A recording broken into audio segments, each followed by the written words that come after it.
नमस्ते दोस्तों, स्वागत है आपका गणित दर्शन यूट्यूब चैनल पर। कल हमने एर्गोन्स डायग्राम और कॉम्प्लेक्स प्लेन ये देखा था। एक बार उसको रिवाइज कर लेते हैं और फिर वो टॉपिक को कंटिन्यू करेंगे with modulus and amplitude of complex number. सबसे पहले जिसको हम एक्स वाई प्लेन कहा करते थे, x axis, y axis, x dash, y dash, origin. तो ये एक्स एक्सिस कहलाया रियल एक्सिस और वाई एक्सिस को कहा इमेजिनरी एक्सिस।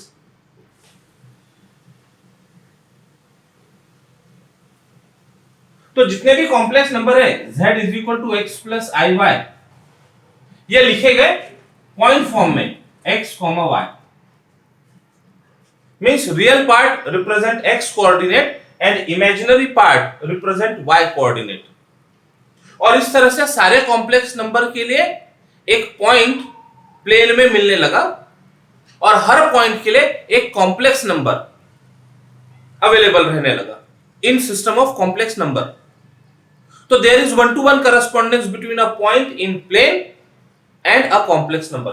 दिस डायग्राम, जैसे मान लो यहां पर हमने कोई एक पॉइंट सपोज किया z is equal to x plus i y, तो this represent point p having coordinate x comma y। यहां से परपेंडिकुलर x एक्सिस पे ड्रॉ की तो ये डिस्टेंस x हुआ और परपेंडिकुलर यदि y एक्सिस पर पुट किया तो ये डिस्टेंस y हो गया। तो thus there is a correspondence, there is one to one correspondence, one to one correspondence between a point in complex plane and a number in complex number system।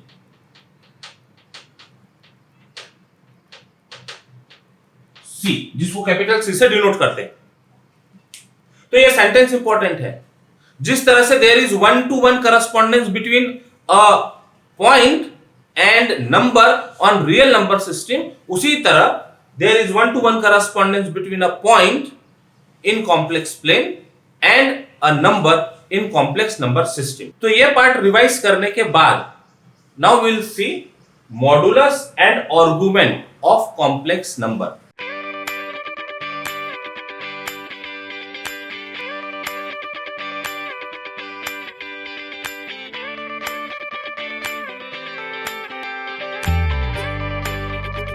Point suppose किया p x y, which means a complex number z equal to x plus i y in the complex plane. This is complex plane.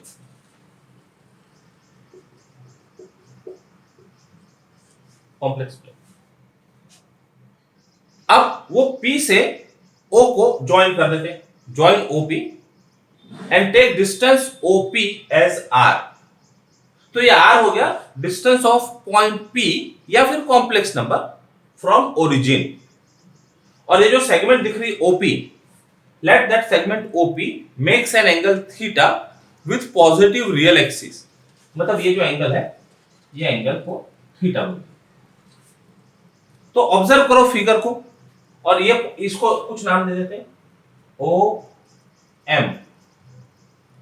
OP, ठीक है।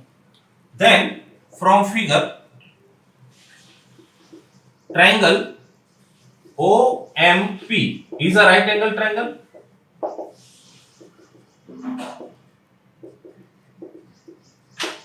Therefore sin theta और cos theta की बात कर सकते हैं हम। तो sin थीटा is equal to opposite upon hypotenuse. Opposite side क्या होगा थीटा की? थीटा की opposite side PM upon hypotenuse is OP। Now what is PM? PM is parallel to this one which is equal to y, so it is y और OP को लिखा है R, right? And cos theta is equal to adjacent upon hypotenuse, adjacent side upon hypotenuse. Adjacent side is OM और hypotenuse is same OP. OM is x, this is x and OP is r. तो अब sin theta equal to y by r और cos theta equal to x बाय r, ये दिख रहा है 10. तो पहले हम cos theta लिख लेते हैं. cos theta is equal to x by r and sin theta is equal to y by r. So this implies x is equal to r cos theta and y is equal to r sin theta. ये important relation है. x equal to r cos theta and y equal to r sin theta. अभी तक हम x और y coordinate की बात किया करते थे जो कहलाते थे कार्टेशियन कोऑर्डिनेट. ये जो दो नए सिंबल आ गए अभी हमारे पास r और theta. r is the distance of point from the origin and theta is the inclination of OP with real axis, positive real axis. ये जो दो नए कोऑर्डिनेट्स हैं ये कहलाते हैं polar coordinates and these are the relation between Cartesian and polar coordinates. These are called, इसके आगे कंटिन्यू कर रहे हैं यहां पर, relations between Cartesian coordinates x, y and polar coordinates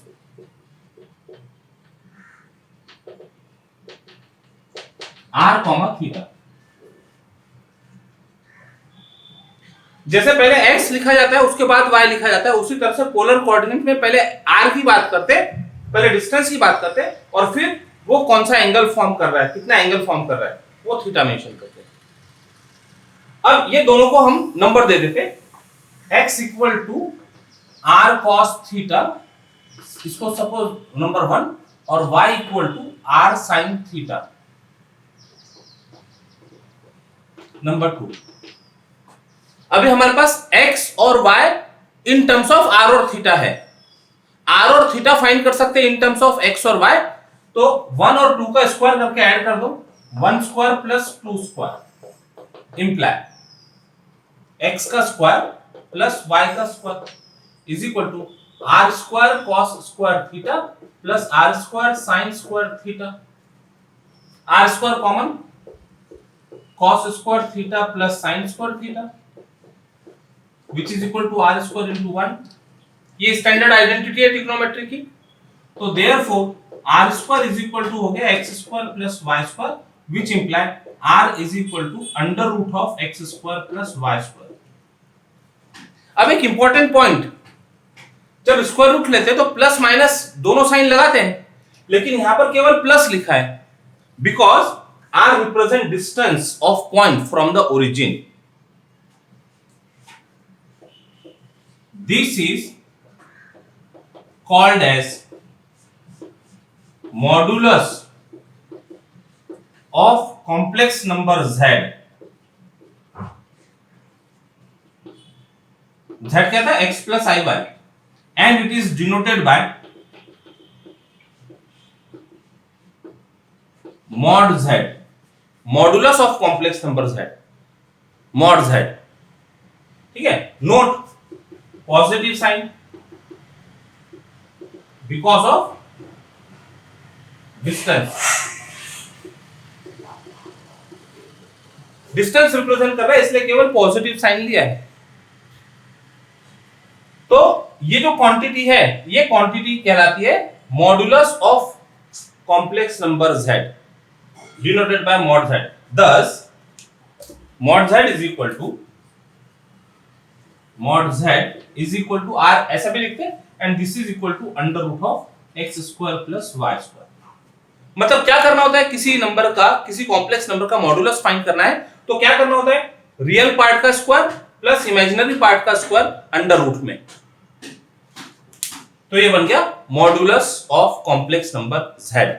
और अब ये दोनों को डिवाइड करते and 2 divided by 1 imply y upon x is equal to r sin theta upon r cos theta। तो r r डिवाइड हो गया, ये बन गया tan थीटा। तो therefore tan theta is equal to y by x है, तो theta equal to tan inverse y by x। This is called argument of complex number z। This is called argument of z and is denoted by argument of z, arg z। तो theta is argument of z, mod z is modulus of z। ये दो important terminology है complex number से related. तो ये क्या बताती है?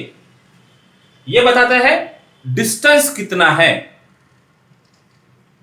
Modulus gives distance of complex number from the origin, और थीटा उसका डायरेक्शन बताता है कितने डायरेक्शन में वो प्लेस्ड है। फॉर एग्जांपल आपको कहा 5 किलोमीटर चलो, तो 5 किलोमीटर आपकी डिस्टेंस बता रहा है, लेकिन किस डायरेक्शन में चलो, साउथ में, नॉर्थ में, ईस्ट में, वेस्ट में, तो उसके लिए डायरेक्शन चाहिए, किस एंगल में आपको चलना है। तो that is given by argument of z। तो अभी तक जो कुछ पढ़ा उसको बिल्कुल शॉर्ट में जितना जरूरी है उतना एक बार नोट डाउन कर लेते हैं। If z is equal to x plus i y और p x y is a point in complex plane, x equal to r cos theta, y equal to r sin theta। Figure बता के explain कर दो उसको। ये point है P x, y, ये origin, ये डिस्टेंस r और एंगल थीटा। ठीक है, ये रियल एक्सिस, ये इमेजिनरी एक्सिस। तो यहां से मिल गया r is equal to mod r is equal to under root of x square plus y square which is equal to mod z, modulus of z, and theta is equal to tan inverse. अब actually ये mod होता है y by x, acute angle provide करता है which is argument of z। इतनी बातें अभी तक के हमने पढ़ी। ये tan इनवर्स के साथ जनरली मॉड लिखा जाता है, तो ये एक्यूट एंगल प्रोवाइड करता है। अब इंपॉर्टेंट पॉइंट, हमारा एंगल तो किसी भी क्वाड्रेंट में हो सकता है, फर्स्ट, सेकंड, थर्ड, फोर्थ, किसी भी क्वाड्रेंट में हो सकता है। तो if theta lies in another quadrant, in quadrant 2, 3 or 4, then follow the procedure below। First quadrant का तो कोई प्रॉब्लम नहीं, फर्स्ट क्वाड्रेंट में तो इससे जो एंगल आएगा वो एंगल आ जाएगा। लेकिन यदि इसके अलावा कोई दूसरे क्वाड्रेंट में गया, तब टेक tan, ये इसी को थोड़ी देर के लिए अल्फा बोल देते, in and consider the table quadrant और angle theta, that is argument z।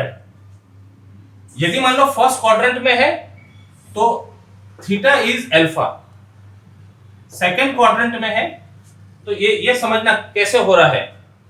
यहां पर theta is alpha, second quadrant में यानी यहां से जा रहे हैं ऊपर, सेकंड क्वाड्रेंट में जाने का रास्ता पाई माइनस समथिंग, तो theta is equal to pi minus alpha.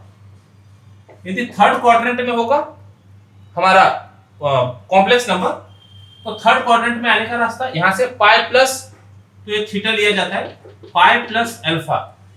और यदि फोर्थ क्वाड्रेंट में हमारा कॉम्प्लेक्स नंबर हो, क्वाड्रेंट के अंदर फोर्थ क्वाड्रेंट में, तो यहां पर आने का रास्ता ऐसे तो 0 डिग्री था, 0 माइनस एंगल, तो थीटा इज टेकन है माइनस अल्फा। तो ये टेबल से अब हमारा कॉम्प्लेक्स नंबर किसी भी क्वाड्रेंट में हो तो हम आर्गुमेंट फाइंड कर सकते हैं। थीटा को अल्फा बोल दिया थोड़ी देर के लिए, एक्यूट एंगल को। फर्स्ट क्वाड्रेंट में theta is same as alpha, second quadrant में आने का रास्ता पाई में से कुछ माइनस करें तो पाई minus alpha gives argument. Third quadrant में पाई प्लस समथिंग हो गया तो pi plus alpha gives argument. और फोर्थ क्वाड्रेंट में 0 में से कुछ माइनस कर दे, 0 और 360 डिग्री, तो इसमें से माइनस किया तो that is theta is equal to minus alpha. तो ये हो गए चारों क्वाड्रेंट के आर्गुमेंट्स लिखने का मेथड। ये जिसको भी हम मॉडुलस और आर्गुमेंट कह रहे थे, इनके और नाम भी है। Number 1, modulus of z is also called as absolute value of z, modulus of z या absolute value of z. And second point, argument of z is also called as amplitude of z. ये दो terminology भी use की जाती है, absolute value of z, amplitude of z। Generally ज्यादातर ये दो वर्ड यूज करते हैं, मॉडुलस एंड आर्गुमेंट। तो आज इससे रिलेटेड थ्योरेटिकल पार्ट कवर हो गया। नेक्स्ट क्लास में हम इसके प्रॉब्लम सॉल्व करेंगे from exercise. Till then take care, bye bye, जय गणित।